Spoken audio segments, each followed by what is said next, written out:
You're still cool. All right. Welcome everybody. Got a big event tonight. I want to do a few thanks to begin with. First of all, we all want to thank fibercove for hosting this event. They've been a really good venue for us, and if you could all just give them a hand for hosting this event.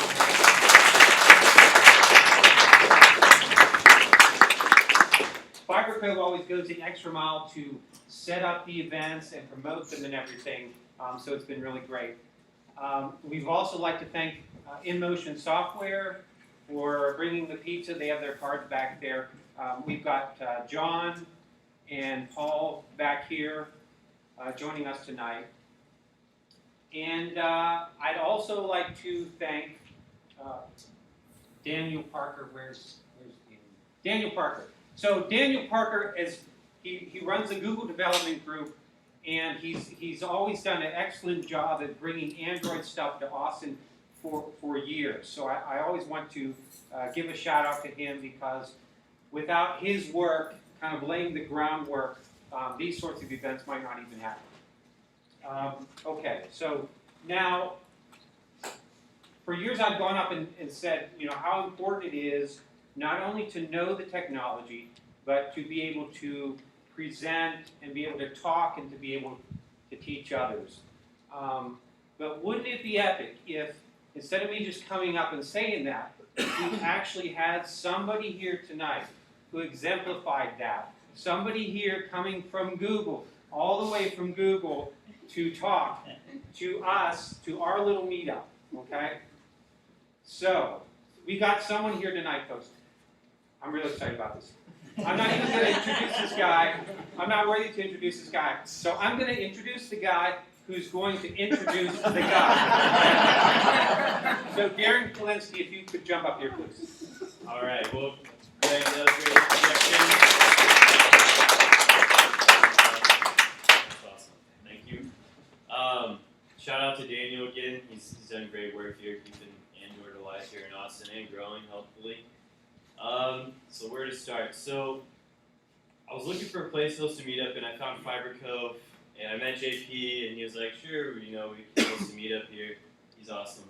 And he's like, by the way, I know someone at Google, if who might be able to help out with your meetup or present. And I was like, in my head, I was like, okay, you know someone at Google, big deal. Like, we all know someone at Google, like, But 2 months went by, and I was thinking about it. I was like, maybe he does know someone at Google. So I was like, hey, JP, who do you know at Google? And he's like, oh, his name's Colt McAnlis. And so I did a little LinkedIn search, and I was like, okay, he does know someone at Google. So I was like, do you think he talked? And I was like, he's never going to come down to Austin and host, be at our meetup. But we sent him an email, and he was like, yeah, I'm going to be down here maybe for South by Southwest, and I'll come by and be glad to, come to your meetup. So I was like, that's awesome. So we're here today, and I don't know if you guys know Colt McAnlis, but he's a developer advocate at Google. Pretty exciting guy. He shares a great passion for e-gnomes along with Jake Ward. And I don't know if he's going to be talking about those tonight, but if you have any questions about those, I'm sure he'll be glad to talk about them later. With that, I don't have anything else to say, man. Come on, Colt.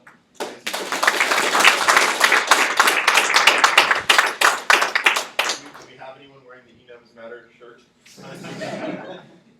How many people were following that train wreck? Everybody? Pretty much everyone? Okay, quick show of hands here. How many people have actually watched the Android performance patterns videos? Everyone. Okay, well you all know everything I'm going to talk about then tonight. Just to help out everybody else. Hey, thank you Fibercove and Austin Droids for having me tonight. I am Colt McAnlis. For those of you who don't know me, I am the baldest man in developer relations. Title that I hold very proud and true to. And actually, funny story, I don't need to be down here for South by Southwest. I'm actually stationed down here as I guess you could either call it like the coming storm of developer relations to Austin or the last man standing, depending on what way you flip that coin. But thank you all tonight. I wanted to take some time and talk about something that we've been seeing a lot of problems with lately, and it's mostly confusion. It's not that we've been seeing a lot of performance issues or a lot of other topics coming around, but we've been seeing consistently that developers are having harder and harder times understanding how threading is really working on Android. So show of hands here, how many of you had some crazy thing happen with threading that you just didn't understand on the platform? Only a couple people. For those of you who didn't raise your hand, is it because you're awesome, or is it because you understood it, or is it because you didn't write that code? Hands up if you're awesome. That's the test, is to see who. Okay, well tonight what we're going to do is we're going to go through how things are working under the hood of Android's architecture, and then talk a little bit more about what that means for you as a developer, so you can get a clearer sense of what you should be using, what you should be avoiding, and how to not use enums in your code. By the way, I'll be taking no enums questions tonight. So let's get started. So threading, clicky, there we go. Okay, so threading 101, bare bones. Let's just start at the beginning of the universe here, right? So threads by default do three things, right? They start, they do some work, and then they die. And that's it. Like 1963 style thread is a thread is a thread. Right? Now, this is useful in some cases. Back in the olden days, we actually had to pay a startup cost for kicking off threads, so there was all this other leveraging we had to do to determine whether or not the work you were going to do was going to be offset by the amount of overhead you had to be able to start the thread. Nowadays, that doesn't matter anymore. So this is basically what you have. You need some work done, you start a thread, and it dies. But by itself, this really isn't too useful for the type of work you do as Android developers. Really, you want something a little bit more longer form, something like a thread that sticks around for a long amount of time. You can actually grab blocks of work from some one queue or some other servicer and actually perform on that work over time.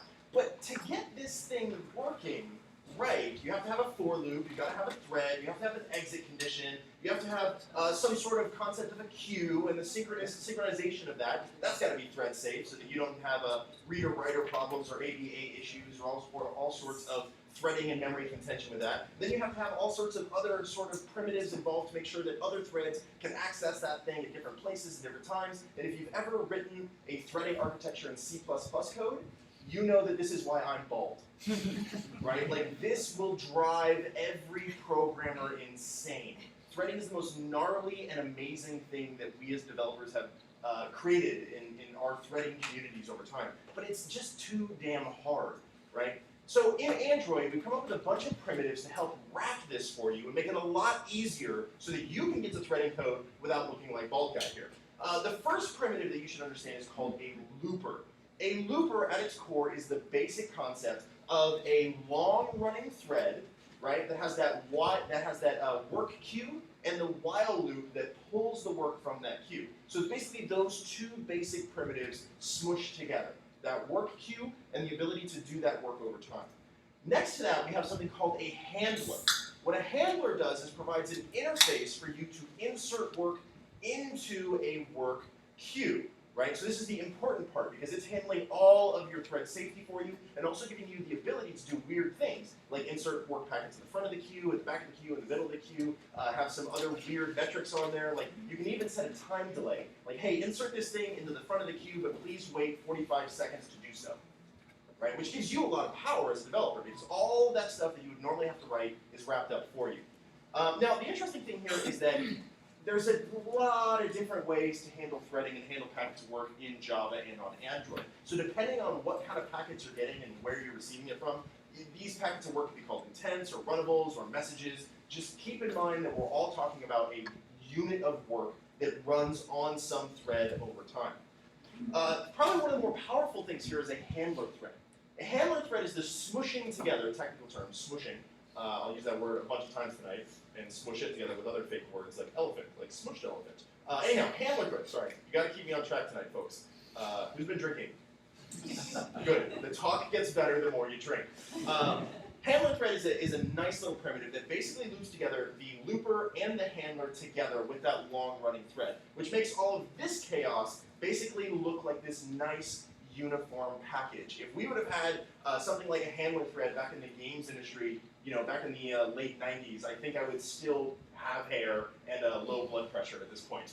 But all that's all gone by now, and my doctor tells me I can't eat Cheerios for some reason. That's got nothing to do with high blood pressure, but I still can't eat them. Whatever.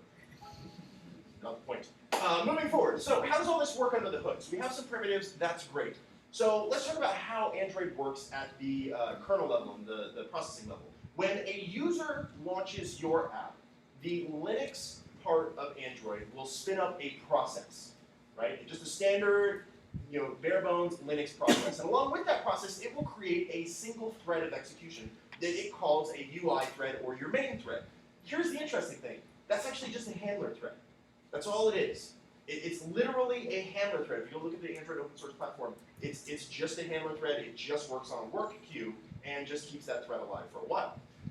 Which is interesting because basically this means that all parts of your application that run work along that concept. So any sort of system events that come into you are actually received by the system and pushed into that event queue to be processed. Things like input events, received by the system, the input event is pushed into that queue, and then it's serviced over time. Application events, the same thing. And what's really nice about this is because it's a work queue system, any sort of code can actually push its own work in there, like UI drawing. So if you've got some input event, it modifies your view hierarchy, it's going to push that next event in there to actually refresh your screen the next time around.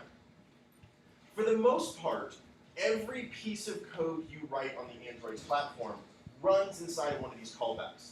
Right? If you're new to Android, you haven't really gotten into threading, really you're still trying to understand how the event-driven model works for the platform, all of your code runs inside of one of these callbacks.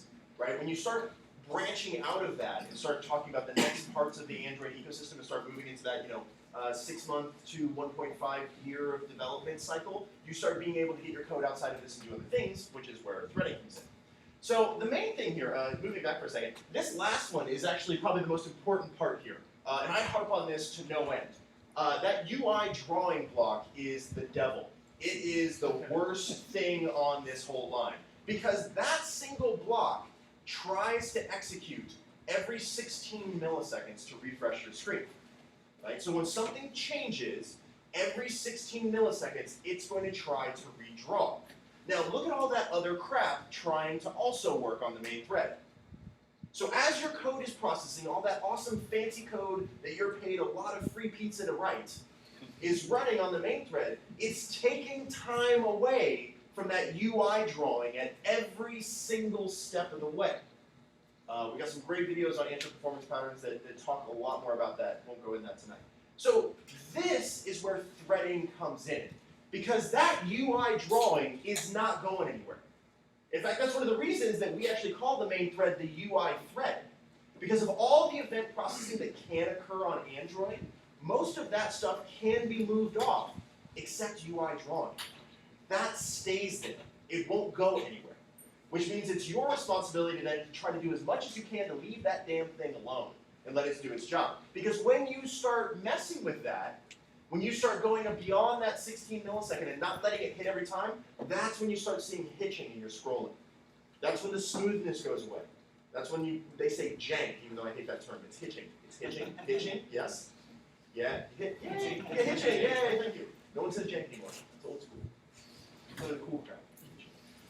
That's when you start seeing that, okay? And that's when users start to notice. The more drop frames you have, the worse things get. So, threading then is the solution to this problem, because as input events and other work comes in, what you're trying to do is get that off of the UI thread so that that work can occur other places and not contend with the UI drawing.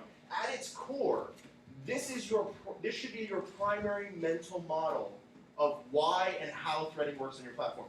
No other reason. Just to save that UI drawing and leave that thing uncontested for every part of the system.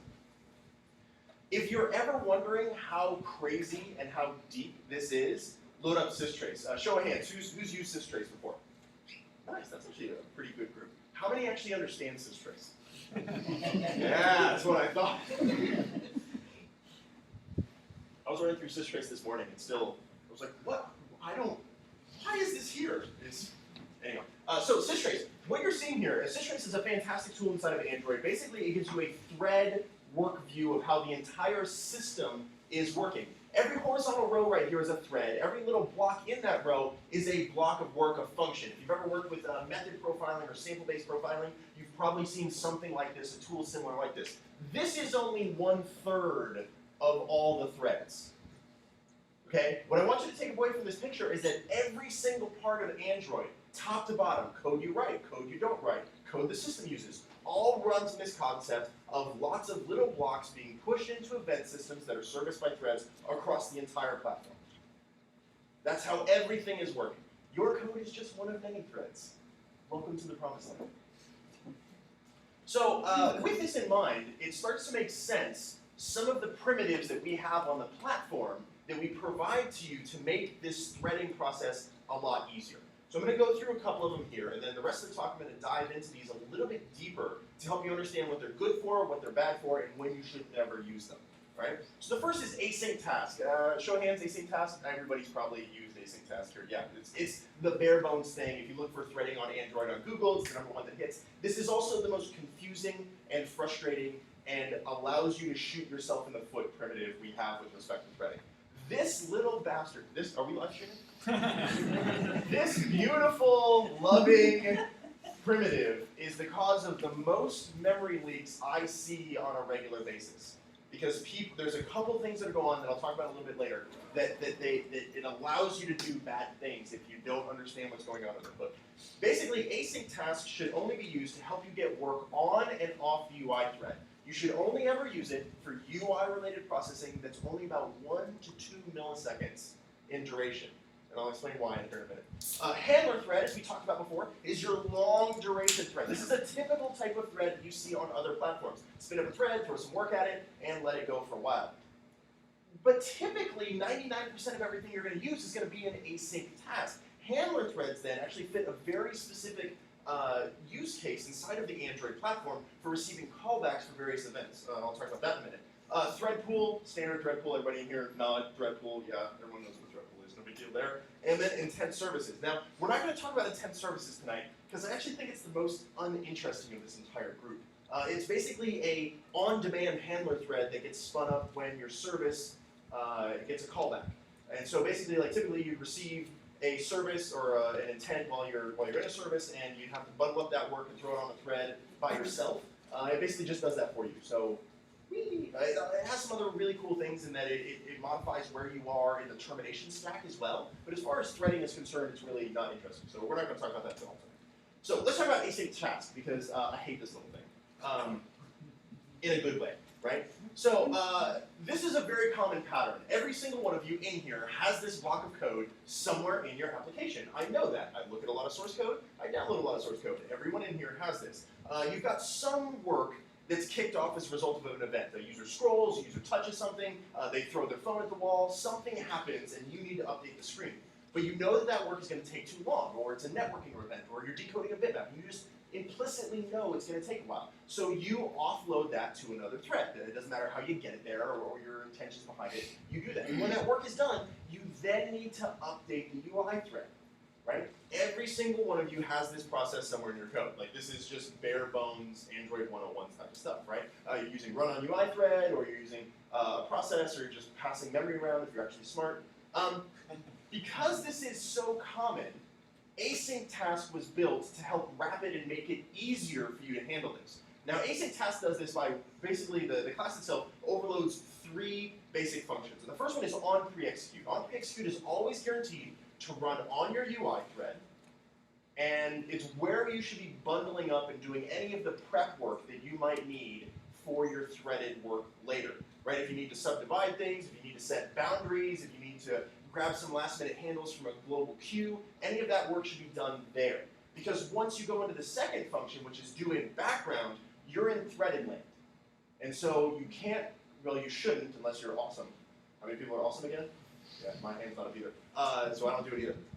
Do in background is going to execute on a worker thread without access to anything on the main thread. None of your view hierarchies should be available to you there. None of those UI primitives are available to you there. And when that do in background is done, on post execute will be called back on the UI thread with the results of do in background. So basically it's that same process wrapped up in a beautiful little container for you. All you have to do is overload the class, overload the 3 functions, and everything else is good to go. Now here is where things start going wrong. Every one of your async tasks that you submit in your application execute serially. They all share one handler thread. So if you submit 23 async tasks all in a row, so you download a blob of JSON, and that blob of JSON has 15 thumbnails in it, right? And you loop through each one, you submit an async task for each thumbnail to go decode the bitmap, right? All of those will execute serially on that work thread, which means if the third one is an 8 megapixel thumbnail, for some damn reason, it's gonna block everything else until that's done. So what a lot of people don't understand is that they throw their work to async tasks, expecting it to execute a lot faster, and they don't see any significant improvements in speed. They notice that their hinging is gone with UI, but they don't see their stuff decoding any faster. This is the reason why. And then you'll notice also that when all these do and backgrounds are passed to a single FIFO, right, for this work queue, and then the post executes are actually going to be submitted back to the main thread, and it gets pushed in with all of the other system events that are executing on the main thread, including UI drawing. Which means if you've got extra work happening in pre-execute or post-execute, that's also going to be contending with your UI drawing. So this is the first place that async tasks starts to get people in trouble. They start to put too much work in either one of those things, or they don't understand these things are all executing serially. Now, to be fair, there is a way to define async tasks to execute in a thread-pooled manner, where all of your do and backgrounds happen in a big, large thread pool that everything's thrown off into. But there's two problems here. Number one, this is kind of gnarly to get your head around. Because it works in a thread pool, all the do and backgrounds are threaded. However, the pre-execute and post-execute are still serial. That's where things start to get a little weird. So if you have the mental model that async tasks happen in a specific order, and then all of a sudden you're getting them back in different orders, especially when the pre-execute hasn't occurred yet, but I'm getting a post-execute for something, it just starts getting weird. If you're gonna go into threaded territory at this level, just drop async task, go for a thread pool, which we'll talk about in a minute. So, but you can set this up. Generally, just don't do that. This is worse than Emacs. Never thought I'd say that out loud.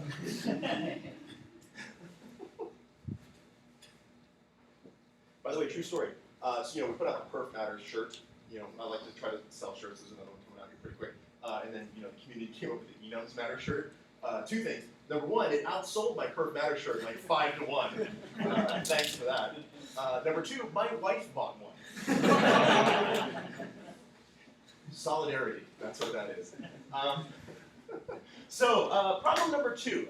This is another common pattern. I'm guessing probably 80% of you have this in your code base. Somewhere in your code, you've got an activity, and inside of that activity, you're going ahead and defining an async task.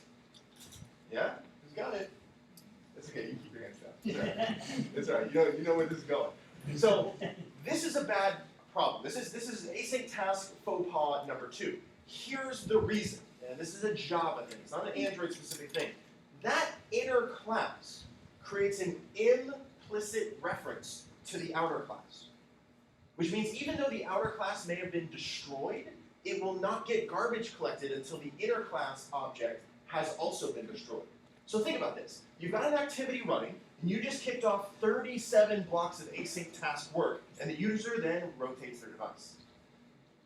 All of that work is sitting on that thread, waiting to execute, all holding implicit references back to that activity, while your system is also trying to create a new version of that activity. And the user goes, crap, didn't mean to do that, rotates back. Now you've probably got 3 activities all fighting for memory space in there. And guess what? Only like 2 async tasks have been processed at this point. Not to mention, what the hell should that async task work be doing? We'll get to that in a minute. So this is a big problem, because this leads to memory leaks. Out of memory events all happen right there because of that simple pattern. And again, it's not Android specific, it's a very Java specific thing. A lot of people don't know about the implicit reference, but so many of us leverage async task in this fashion because it allows us to do other cool things, like the insides of async task can just reference some private block inside of activity, and you get to go from there instead of actually doing real code with functions and APIs, and it allows us to be lazy. That's fine, but not at the sake of memory. Let's talk about handler threads. So we talked about async tasks, what that's good for, what's that bad for. Handler threads represent sort of the other side of the coin. As we mentioned before, async task does a really good job, pre-execute, doing background, post-execute, but there's a problem with some of the callbacks that are some patterns that don't fit into that. So for example, camera preview. Camera preview? Anybody? One person, awesome. I love your Batman shirt, by the way. Who? Christian Bale or Christian Bale? I was going to say no one. Not Affleck. Maybe Jimmy Kimmel prefers the Affleck version. I don't know. Nobody? One got a good chuckle. Okay, no problem. We're live streaming, right? Okay, good. So camera preview. Interesting thing about camera preview, for those of you who haven't messed around with this API, if you try to get a preview frame for the camera, okay, it's got a very explicit use case. The callback that returns the camera buffer data will always happen on the thread in which camera.open was called on. So think about that. If a user clicks a button and all of a sudden you're like, hey, open the camera, and that happens on your UI thread, that means all of your previews will then come back on the UI thread. So if you've got any plans to do post-processing, clipping, culling, any sort of filter work on that image data that you're trying to get a preview for, that's all going to land right on your UI thread contending with the rest of your UI drawing. Bad idea, right? So, okay, cool. So we just need to put camera.open on a different thread, right? Let's use async thread or async task for that, right? Not necessarily the right place, because again, you may end up with a 45 millisecond processing frame for that actual 8 megapixel, 10 megapixel image. So async task is actually a bad idea for this. The reason is, remember, we're working in a serial executed environment. So chances are you've got a bunch of other async tasks in flight. And all of a sudden you get this 45 millisecond block of work to process pixels. Well, all of those other UI events are then going to be delayed due to the serial FIFO execution and not actually occur. Again, you're not going to see hitching in your UI because everything's off-threaded, but you will see delays in all the other processing that you're waiting to do. So async task really isn't the best idea here. Handler threads are perfect for this, however. Handler threads meet this need amazingly well. So handler threads basically allow you to say, you know what, just start this thread, and I'm going to defer the camera.open command to the handler thread, right? I can keep my primitives and keep my handles to the camera object anyhow I want, but camera.open will happen on the handler thread. And therefore, anytime in the future when I get that preview frame callback, it's always going to land on that handler thread. This is perfect. This is fantastic, because this means I can do all that 8 megapixel processing, and I'm not going to mess with UI thread, I'm not going to mess with async task in any way, shape, or form. My UI is safe, right? All my data is happening somewhere else. Now, this works really well, clicky. By the way, you can just get this data back to your main UI thread afterwards by simple stuff, going on UI thread, just passing it to the handler of the main thread. This is basic stuff there. So this works really well for a lot of other APIs. Some location APIs work this way. Some of the sensors APIs also work this way. They have this same thing that you call sensor feedback. It will always occur on the thread that was called from. But this also works for other long-running blocks of work. So let's say, for example, that you're collecting RUM statistics for your users, real-time user metrics. You're figuring out how they're clicking, what they're clicking, and maybe you're just one-off enough that you don't want that data to go to Google Analytics or some other analytics package, or maybe the format of the data just doesn't really fit their packaging scheme or something like that. And so you, instead, need to take some time and actually gather that work together, maybe gzip compress it because you're actually paying for that transfer out of your own pocket instead of someone else's pocket, and then uploading that to your service, right? That is a perfect reason to use handler thread, right? Any of that long block of work that's got nothing to do with UI at all, handler thread is awesome. Beyond that, don't touch it. Beyond that, it's still not as useful for 90% of the work you're doing compared to what async task is going to give you, right? Unless you want to be bald or for some reason enjoy high blood pressure and managing what thread should get what thing at what time. Not a cool place to go. And specifically, that's where thread pools are probably even more important. Now, Mike will know this. Sorry, buddy. I'm from the games industry. Mike, raise your hand. Everybody, say hi to Mike. Mike's been putting up with my crap for longer than anybody in this room.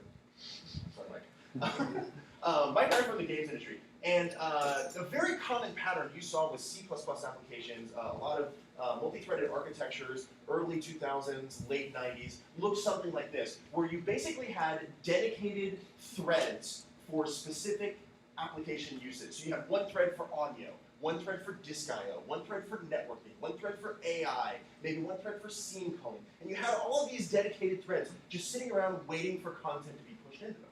Now this worked if you were able to balance the work across those threads really well. If you had enough throughput to make sure that these threads were utilized at like 75% capacity, so that you weren't ever like paying for that thread or for that core to potentially go to sleep, then man, this worked fantastic. But if you were anywhere below this mark, this was actually causing performance problems in your system. Because chances are, sooner or later, the amount of workload on a thread was going to dip. And then if you're on a mobile device, that means that device is probably going to put that thread or that core to sleep. And then you're going to have to pay the cost, an extra battery, and wake up time later to boot that thread and that core back up. And you didn't necessarily see this in console and PC so much with those specific problems, but you still did pay the overhead of waking those threads back up later. So this was a very common problem. This is where thread pools really started to shine. Because what you really want, if you think about it, is not necessarily a dedicated thread in most cases. You want like just a boatload of threads. You want a Googleplex of threads, right? You just want a crap load of threads and you don't care where they come from or what their usage. You just want to throw work at it. You want to throw oodles of work at it and you just want it to get done. You don't want to care about load balancing it. You don't want to care about what thread it goes to or how the locking mechanisms work, or you don't even care if they're executed in the order that you submitted them. You just want them done, right? This is exactly what Thread Pool Executor is for on the Android platform. It basically just wraps all this stuff up for issuing the work and auto-terminating threads over time. This one's actually the important one. If you've got a pool of handler threads, you have to figure out when you actually terminate the things. The cool part about Thread Pool Executor is it will scale the number of threads and create them as your demand increases. And as your demand decreases, it'll start killing those threads over time for you as well. So it'll auto-scale that stuff so you don't have to worry about it. Fantastic if you are doing lots of work that can be diced up into very small blocks that can then be thrown around on all of these threads asynchronously. But there is a problem here. You have to remember that on the Android platform, this is more Java Linuxy, but we pay the cost here. Every single thread, at minimum, costs you 64K of memory. Okay? Now, I'm gonna let that sink in for a second. So I know some of you have that look of like, who gives a shit? 64K. I got a JPEG off of Facebook the other day. I don't care about that. Really? Hold on, let me go back. Let's go back. 64K of memory. Where'd it go? 64K of memory, minimum. Minimum. Right? You're not the only thread in town. How many other threads are happening to make your process and your service work? Minimum. Not to mention, raise your hand, using Glide? Picasso? Whoa, wait. Was that nobody for Glide and everybody for Picasso? I'll talk to you all later. Wait, the Facebook one. Who's using the Facebook one? What's it called? Fresco, yeah, Fresco? Anybody? No, not even the guy who named it. Okay, that's cool. Good to know where we stand, at least. Picasso Glide, Fresco. You're not the only thread in town. All of these other threads are running on your system, all taking 64K of memory. This device right here has 512 megs. That's it. And you're not the only application in memory. There's other applications in memory. And guess what? Those image libraries you have, guess what? They have their own thread pool as well. And then you've got your thread pool. And well, the system's got its thread pool. And I don't know, some other library that you have may have its thread pool. And all of a sudden, out of nowhere, all that 64K of memory ends up to 240 megs worth of allocated data just for stacks. I actually tracked this bug down in someone's code not but a couple weeks ago. They could not understand why they kept crashing and getting out of memory errors, because then they're like, I'm just booting up 12 threads. Turns out they were using 6 other libraries that all had 12 threads of their own that had been running for like 5 minutes. Massive amounts of memory goes to this stuff. If you have any chance at all to share someone else's work thread instead of booting up your own, do it. Do it. This alone is a massive problem. Right? And I know that a lot of managed memory people who kind of grew up with managed environments and garbage collector don't have that fear in their soul about memory management like most of us do, right? Like I still wake up in the middle of the night scared shitless because of pointer chasing, right? Like, oh my god, I'm okay, we're all okay. It's DL now, we're good, right? But this stuff adds up, even in managed memory environments. This stuff adds up. It is so critical. It is basics. 101, memory will always screw you. Be nice to it. Now, the reality of the situation is, most of the work y'all are going to do for your applications, I've looked at all the top 20,000 applications in Google Play, most of the work y'all are going to do really shouldn't be thrown in Thread Pool Executor. It's a great primitive, it works really well, but really the stuff y'all are doing that actually allows itself to be broken up into very small blocks and thrown in a bunch of threads is more multimedia processing. And for that sort of stuff, you should really be looking at RenderScript. Show of hands, RenderScript. Okay, about as well as Fresco. That's cool. That's cool. RenderScript is basically an abstracted API to parallel massive computing, and it's built for the process of doing multimedia stuff, where you can take like an image, right, and basically what you're looking at here is a pixelation filter, where they break up the image into 16 by 16 blocks, and every one of those blocks is a single packet of work that's thrown off into some large compute process, right, and then all put back together. It's got its own language, it's got its own scripting setup. In some cases, there's variants of this on PCs, called things like RenderScript, or not RenderScript, like CUDA and Direct Compute. These are sort of the precursors to sort of RenderScript. It does all these same things, and on those it's really cool too, because those can actually leverage the GPU to do that framework as well. So you can actually, if you write your code the right way, you can actually toss between CPU and GPU, and now you get all sorts of millions of crazy cores and threading problems you didn't even know that you could be afraid of. And that kind of brings us back to memory. So memory. If you know nothing about me, you should know that I hate memory. In all cases, on all platforms, it is the thing I hate most because everyone does it wrong, including me.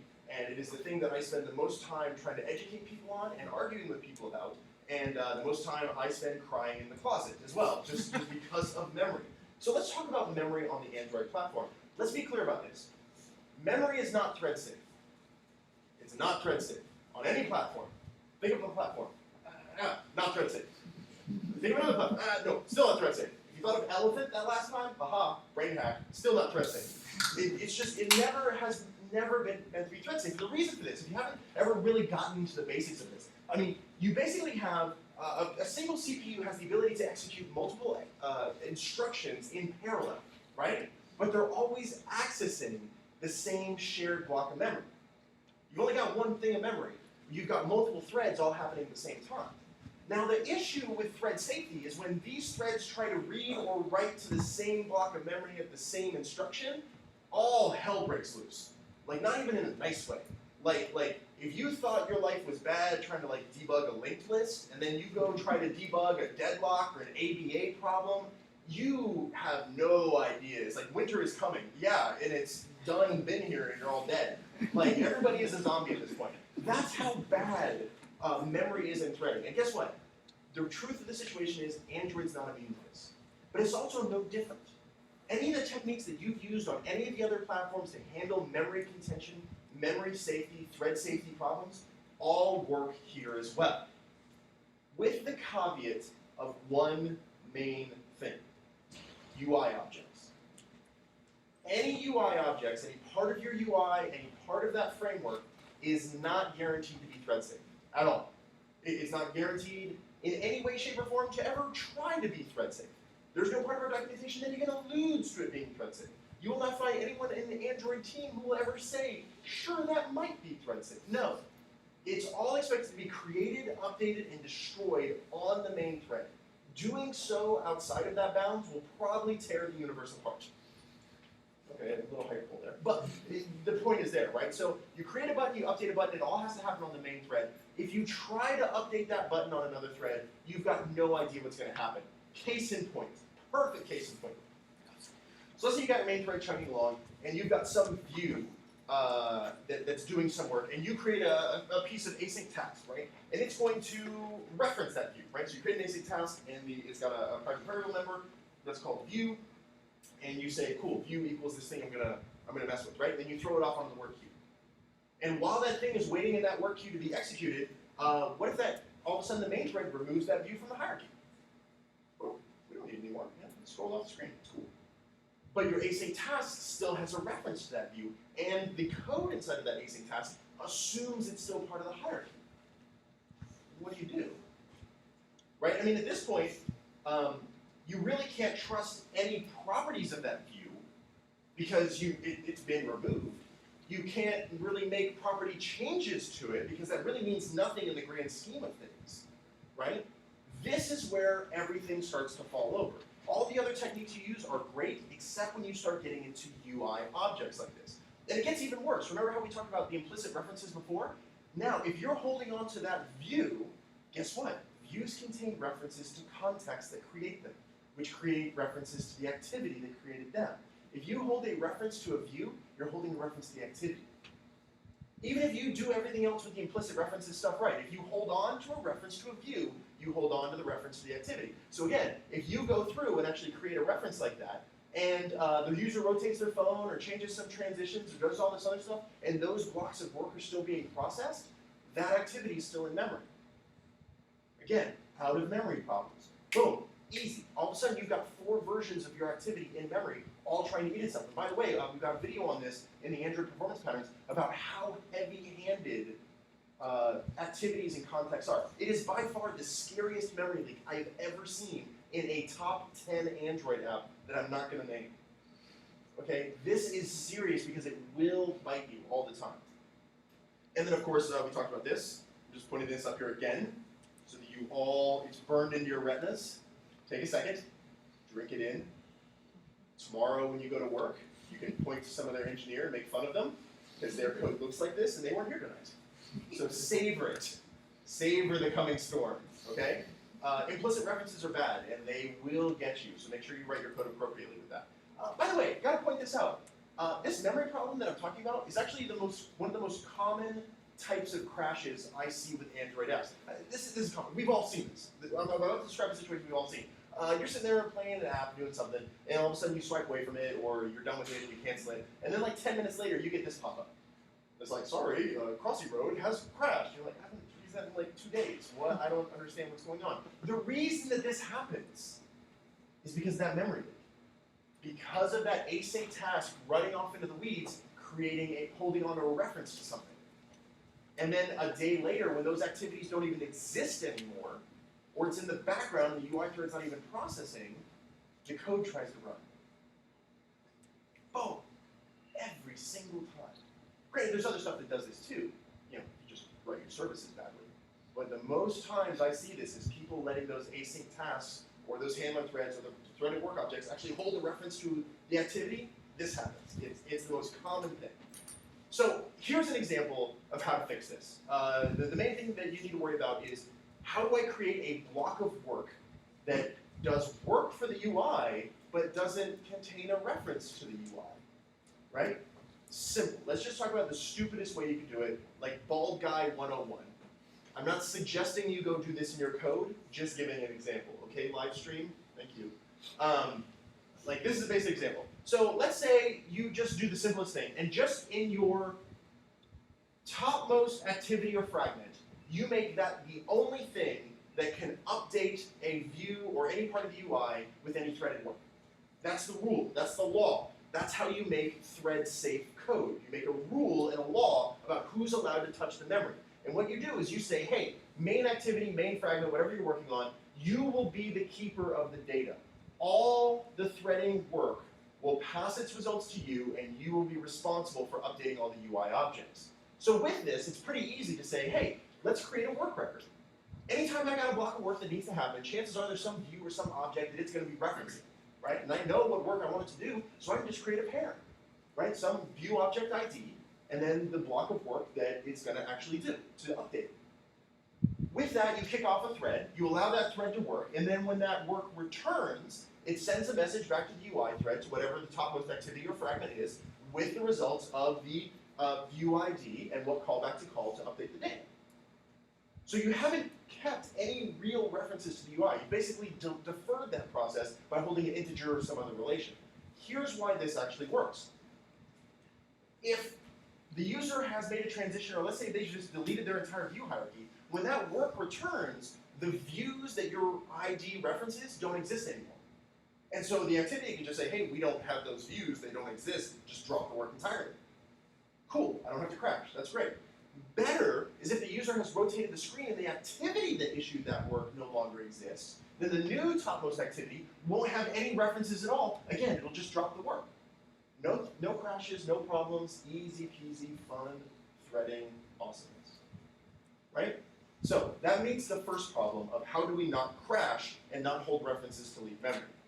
But it comes to a second problem that I'll get to in a second.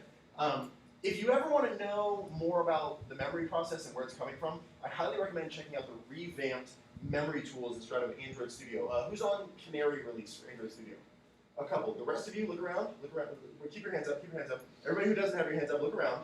These people are better than you at coding on Android because they are on Canary release and they have awesome memory tools like this. The revamped memory tools are just fantastic. All the new stuff in Android Studio 2.0 is great. If you haven't tried the speed of the emulator or the ability to do partial reloads, it is a game changer with working and creating Android development. It is fantastic. I spent most of my day today just actually like making changes to see what would break. The incremental updates, like what if I change this thing? Oh, that one works too. Cool. Okay, that breaks it. All right, don't do that anymore. All right, do this. And I was like trying to make a mental map of like how much code I could change before having to do a full reboot. It was great. I have way too much free time on my hands. Anyhow, so we talked about creating a simple view reference hierarchy and work orders to make sure that you're not crashing. So let's get into the other thing. Well, hey, wait a minute. What if I don't want to just drop that work? What should I do with this work that I've created, that I've spent the time processing? Where should it go? How should it exist? This, my friends, should entirely be solved with a set of classes on Android called loaders. And I apologize for the upcoming slides. They are not up to par. Loaders basically solve the problem of you've got threaded work in flight and some asynchronous activity occurs back on the UI thread. So the activity's killed, the UI changes, something happens like this, right? And of course, your thread is trying to communicate with that UI object, that activity and everything else, but it doesn't work because it's been destroyed. Loaders basically give you handles into the activity lifecycle so that your threaded work can figure out how to respond properly to it. So for example, instead of just dropping the work outright, you may want to say, hey, I know this activity, I know this block of work that kicked this off isn't going to be used anymore, and I know that it's been canceled. So rather than just dropping it and potentially having to do it later, I know, you know what, I'll just write this to disk. Because somewhere else in your code, you may have eventually written that to a disk-based cache, but because of the fact that that activity was killed, you know you're not going to get there now. So loaders help you make these decisions about what to do with your threaded work by giving you insight into how these activities are transitioning over time. Right now, there's a different way to do this thing if you use like RxJava or something like that. A lot of people prefer to use RxJava and then the MVP framework. You're all doing the same thing. Like at the end of the day, it's the same basic concept of trying to figure out what to do with your data and how to not screw it all up, right? But loaders are the platform solution to this sort of stuff. It's very, very powerful, very, very nuanced, but totally worth digging into your time to if you've got a lot of threaded work and these activity transitions happen quite frequently. There's some stars on this screen for some reason. That's the slides I have today. That's the time I have for today. That is my spiel. We have time for Q&A, right? Yeah. Plenty of time? I think so. Thank you for that talk. What questions can I answer? Yes, it is my real hair. What about vanilla Java threads? Vanilla Java threads. Great question. What about vanilla Java threads? Sure. Threading is threading, and I want to. I'll say this again. I don't care about the threads. They don't matter. There's 50 freaking different ways to spawn a thread and get work to it. I don't care. Pick your poison. Whatever works great for you. Care about the memory. Right? So if just creating a plain thread with a passing or runnable to it works for you, do it. But you're still going to have to figure out how to handle your activity transitions, and you're still mostly going to have to figure out how to do memory and what to do there. That's the thing that's going to bite you. So I don't care what you do, just care about the memory. And bye. You mentioned RxJava. Is it actually using loaders?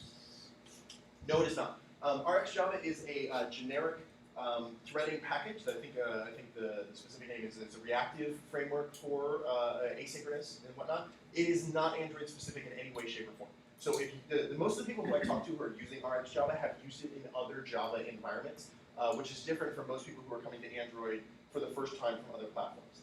Right? So if you have a long history and a large code base that have used something similar to RxJava or whatnot, it's kind of a hard transition to come over to the full Android UI framework and primitives there, and so a lot of people tend to stay with the MVP and the Rx framework. But if you're actually like buying in and really developing an app that's immersive and unique to the Android platform, you really want to be trying to use these primitives because they're going to give you a lot more mileage for a lot less code.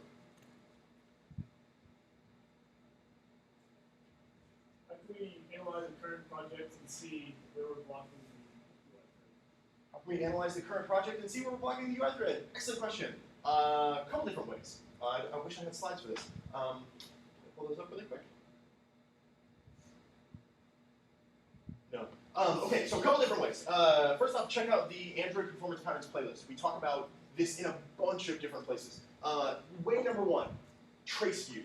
So if you're in Android Studio and you actually hit debug, right, you'll get your monitors tab down the bottom. And your CPU monitor has an awesome little stopwatch. You click that and it does something called a trace view. What trace view does is method-based profiling for only your UI thread. Nothing else, okay? So you'll hit start tracing and you let it run as long as you want, and when you hit stop, it's gonna give you an inverted flame graph, right? Much like inverted flame graph, is that a term everybody knows? Yeah, basically it's a hierarchical call stack that's graphical with blocks, right? So the first, the oldest call stack is the topmost and the longest, and then it kind of drills down the deeper in the call stack you get. That's what trace view will give you as a view. And so you can look at that and see where your frame start and your frame end happens, and you can literally see every function that happens in the middle. And where you start seeing longer blocks there, it'll visually let you look and just see exactly what's happening. If you want to move down in the stack, or down in the complexity, just turning on profile GPU rendering on device, right? You just flip the switch on here, and you'll get those bar graphs every time you're moving. In Marshmallow, we've updated that graph to show you 8 different sections of UI drawing. So you can actually start to see other areas that might be causing blockage. So not just code in different places, but maybe your measurement is taking too long, or maybe you've got too many animators, or you're doing some stupid stuff with alpha animations. We report all that stuff there. If you want to go in a more complex direction, you open up systrace, and then you've got every piece of data at that point. But you kind of need to go back to Harvard to get a degree to understand systrace at that point. More questions? Say I'm developing an app, which there's a button I touch it and supposed to download a clip of video, and which approach you recommend for us to do, like either a sync task or the thread tool or some other approach. Which one is the best? So you're capturing video on the device. And No, not capture. Download the video. Touch a button. So you're pulling it from the internet. Yes. So I would actually use, well, it depends on your service. Is it a single resource that you're grabbing in one large block, or can you stream like 1 megabyte chunks at a time? So it's a single large resource. Yes. So if it's anything over like 5K, I tend to toss that stuff over to a handler thread. Or if if it's just like a one-time instance, I'll spin up a handler thread, shoot that thing off, and then come back. Because again, that falls in a large block of work category. If you're downloading 50 videos at once, that's when you should throw it off to a thread pool. My personal preference, take it with a grain of salt, is if I'm doing more than 4 milliseconds of work and my total work is greater than 16 milliseconds, so I've got at least 4 blocks of 4 millisecond work, I throw that in the thread pool. Because then all of a sudden you're going to see that 16 millisecond block turn into a 4 millisecond block, and you're just going to see cascades past that. So if you can get it down more, then or there's more of them, thread pools work better. If it's just a single monolith block, handler threads, right we go. Okay, so that is not a sync task. Oh, no. It's too long, right? Yeah, it's very much too long, yes. Okay, so the maximum for a sync task, did you say 2 to 3 milliseconds? I aim for 2 to 3 milliseconds, because remember that's going to execute in a serial fashion. So if you're kicking off a lot of those, that might be blocking a bitmap that the user really needs to see or is waiting to see while they're scrolling. Okay, thank you. A very common pattern is in an AC task is to show a loading dialog, pre-execute and dismiss it, and post-execute. Correct. Say that again. Sorry. So in a pre-execute of the AC task, you display a loading image, right? Yes. And then post-execute, you dismiss it. Right, you might have a progress How bar. would you handle that in what you discussed of pairing the ID to a group of data that you're not uploading, or that you're updating from the AC task? I don't see that it breaks it. I think the first question is. Okay. Does it break it? No, it doesn't. Because again, you're trying to, the loading screen is just, it's just UI, right? You're kind of blocking everything else behind it, and it still needs 16 milliseconds per frame to update, right? And so really, the information that you're pushing is just a reference to the standard view it's loading. So maybe I'm missing something. But if it's, so let's say I'm updating a view, right? I hold reference to that view. You should Say like, I shouldn't, so I just have an ID to wherever the image view is in the activity that's displaying the loading image, and then Sure, just have give it a unique GUID, something along those lines. Oh wait, are you trying to say, sorry, come on. This is the fun part of the discussion. Are you trying to say that you're updating the animation No. as So you do a background? No. I just show a loading dialog, Boom. right? And it's just there, Yeah. and it's handling the updating, the spinning, all that great stuff. Perfect. And Spinning then of course timeline. execute, it needs to say, hey, I want you to disappear. Got it, yes. How would you handle that in a situation where you don't want to hold on to the instance of the activity, which causes that memory loss? Got it, I see what you're saying now. Again, go back to your top level fragment or main activity should be controlling that, right? So something like, first off, what you're proposing, by the way, just gotta say this, is against the material design guidelines. Sorry, I gotta say this. Otherwise so that's against material design guidelines. And there's a lot of different ways that you can execute that same thing that it's not as annoying to the user. Now, if you want to do it that way and use the async task, or the model that I described here, basically your top level activity or fragment should know whether or not it's in a blocking pop-up state, right? And so when it gets that unique message or that enumeration of an integer back to it and says, hey, that's done, we're good, it should go from there. Sorry, that's the fun part of my job is I get dinged like, what are you talking about? Like, why is there a cat involved? Like, no, go back to basics. That's the cool part of this job. Yes, sir. You talked about reaching the memory limit when you're using a thread pool, but what about oversubscription of CPU cores? Oh yeah, love, great question. Fantastic question. Oversubscription of CPU cores. We have an awesome video in the Android, I needed to turn on caffeine. In the Android Performance Patterns playlist, we've got a whole video dedicated to this that talks about thread priority. So I'll go into a little spiel here. So your CPU can only handle too many, for those who don't know it, sorry, I just want to give background for people who may not be privy to this information. So your CPU can only handle a certain number of hardware threads at one time, right? So chances are your cores in your device really only handle about 2 threads. That's it. If you go above that, then all of a sudden your system has to go back and do something called thread scheduling. And this is an old problem. This has been around a long time. This is not unique to mobile or anything else. Basically, that's the process saying what thread should get the next blocks of execution work. And the way it decides that is a ton of different metrics, but primarily it's thread priority. Every thread that you're spawning or that you create or any of these handles all sets a specific thread priority. So that what it can do is figure out which one should get the next block of work, balancing that against the bigger picture of getting all the work done in some same time frame. Now, things like async task and handler thread and all those other things, try to handle the setting of the thread priority behind the scenes so that you don't have to think about it. But if you're spinning up your own Java thread, or you need some different tweakages with your handler thread, you need to be responsible for setting that yourself. Here's the reason why. By default, if you're spawning a thread in Android, it gets the same priority of the thread that spawned it. Now think about that. If you spawn a thread from your UI thread, it's got the same thread priority, which means this thread that you have that's just sort of decoding manga images in the background is now competing with your UI thread for execution space on that main core. Maybe not the best idea. So setting its thread priority one weaker will allow the system to basically give it less time. So back to your question, what about oversubscription? So here's what happens. Some programmer says more threads is better, and it has cheeseburger. And you go out there and you just put 200 threads on that system, and you toss tons of work at it, and you notice that things get slow. The reason for this is the thread scheduling problem. You're going to run into a point where you get a set of diminishing return for the number of threads and the number of work blocks you have, because thread scheduling just won't let you get any faster. This is a very big problem. We try to load balance stuff in thread pool executor by doing 2 specific things. Number 1, when you create a thread pool executor, you're given 2 parameters. The first parameter is your starting number of threads. So you say, let's start with 2. We're cool. Everybody's chilling. Maximum threading awesomeness. But you could go up to 10. And then what will happen is as you start speeding more data to it, or more data is not needed by it, it will automatically scale those threads up and down. So the point is that there are so many of these devices out there, you can't find a single magic number that's going to work across all of them that run it and avoid this oversubscription problem. So you try to make it dynamic, right?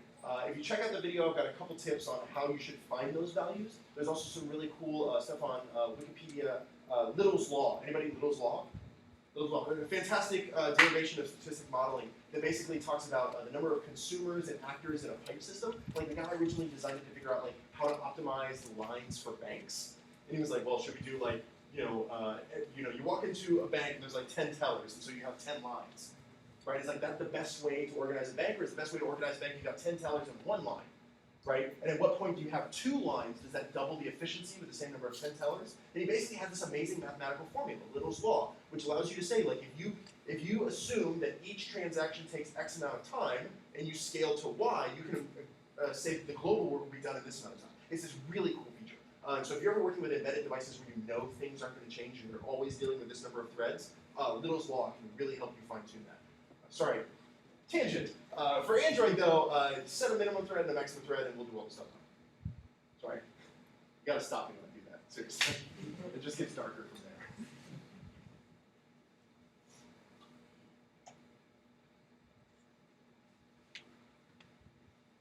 We got 5 more seconds of awkward silence.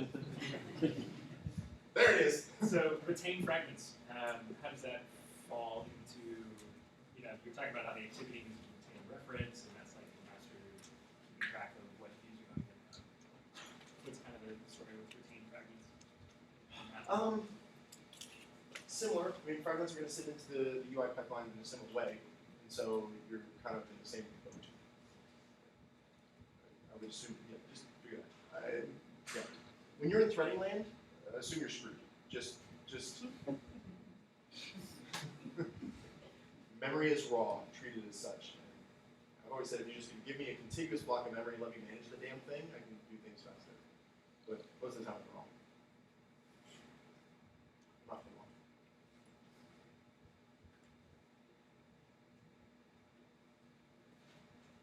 Going once.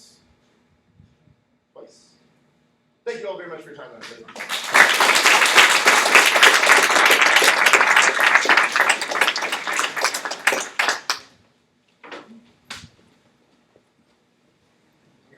Okay, before everyone goes, we've got one little thing to address. So Colt, before you go, we're going to do something tonight we don't ordinarily do. We're going to make you an honorary member of Austin Droids. So Sam, if you can come up here real quick. And is that okay with everybody? Is everybody so, and we have some stickers that Sam's company and designed, and we'd like to present you with those. And by the way, everybody gets one of these, so if you don't have one of these, just stick around. Everybody gets a sticker tonight. And just use that with pride. So this is, I mean, some might say he probably has a lot of stickers, right? Who cares? I disagree. So this is the Texas flag right here. So this is Texas, you're in Texas now. So, for example, if he goes to the Austin Bergstrom and he probably has like a California driver's license or something. Yeah, still, yeah. So, that's suspicious, right? He's probably, they're going to take him in the back. But if he has one of these on his laptop and they see that, that's a whole different game. Yeah. They're going to step back and just say, well, do we really want to go down that path? So we just like you to, when you're around Austin, just have that sticker out and you'll be cool. I'm not.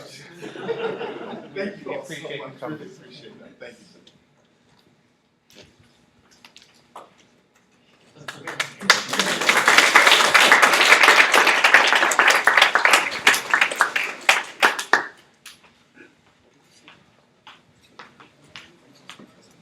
Alright guys, we got some more drinks, maybe some pizza left. There's beer in the kitchen. If anyone wants a beer. Two guys. Thank you. Yeah.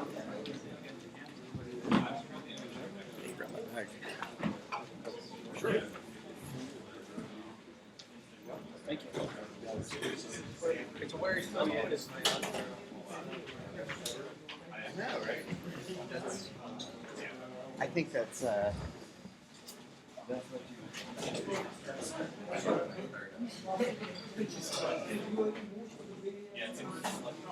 Yep. Thank you.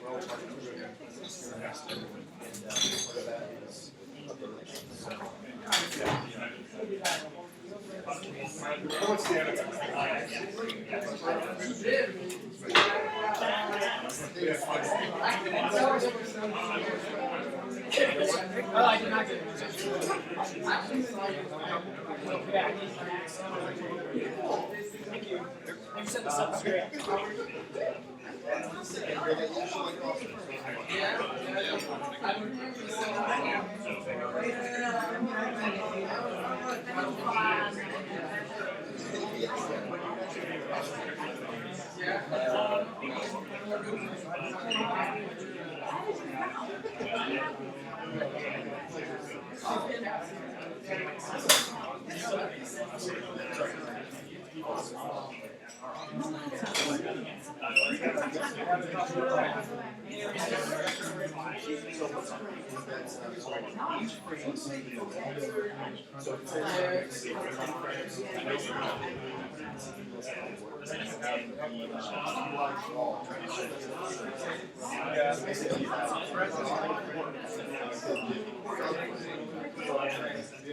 It's running in the background. Last time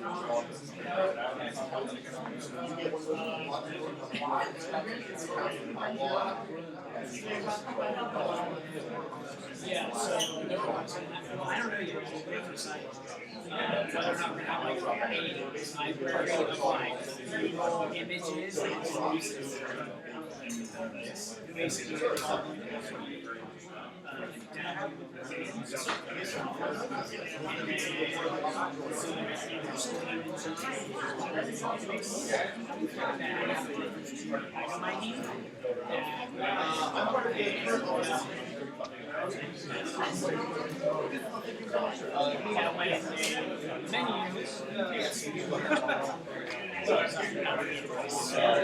figuring out how to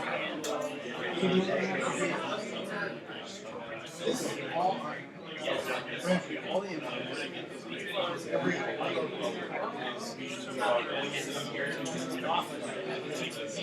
Yeah, that's what I'm saying. right, like we handle offline.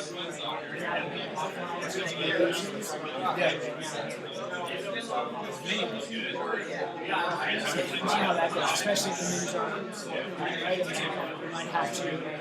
Obviously,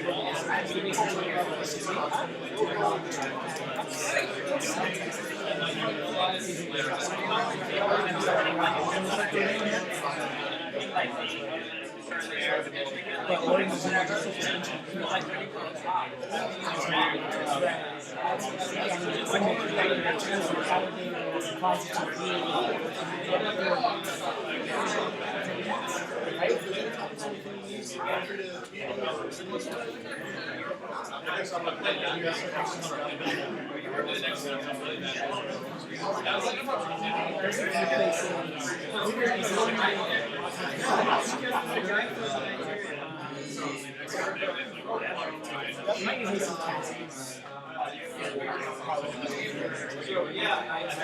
I'm curious about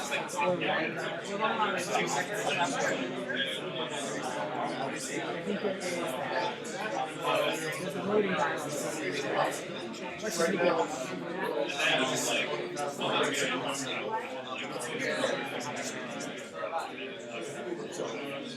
No training tools yet. I'm looking on the horizon.